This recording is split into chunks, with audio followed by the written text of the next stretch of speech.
So our kids need to learn what it means like to build strong, healthy connection. Mm-hmm. And if they don't learn that from us, where are they going to learn it from? Are they going to learn from our social media saturated world where everybody else is dealing with the same problem? They're not going to learn it there. And so we're going to end up with all of these mental health conditions. Like loneliness is like an epidemic itself. That's not like diagnosable. Like you don't have a diagnosis of I'm lonely, but it's like a massive percentage. Actually, it's 60%.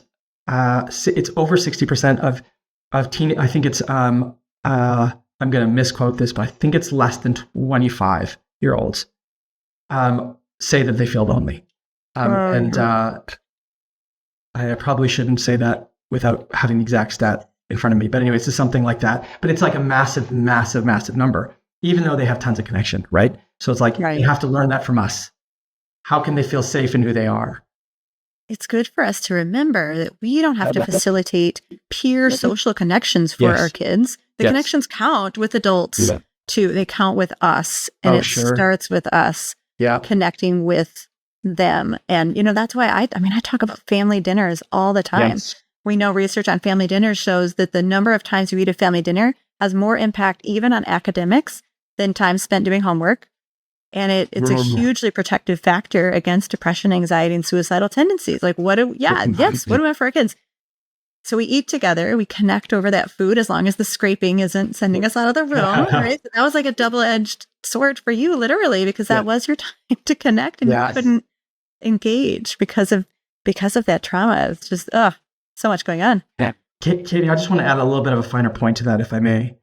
And that's just to say, I have a speech I give called "Sometimes All We Need Is a Witness," and it's based on the fact that like so much of the time, the wounding that we experience in our life that manifests that we would call trauma happens in relationship. The only way to heal relational trauma is through relationship. It's actually by like, okay, now I can find a secure attachment to heal that particular thing in my life. We can do that through relationships with other people. But when we're in a society that's focused on breadth of connection instead of depth, it can be very hard to find.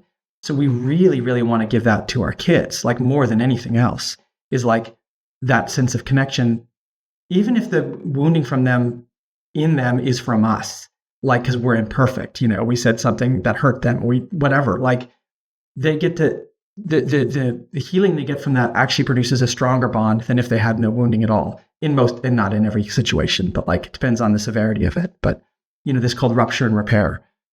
And so it's very, very, very important for them to have that. But also, it also gives them the ability to be resilient in the future. So it's both of those things: heals from the past and gives them resilience for the future.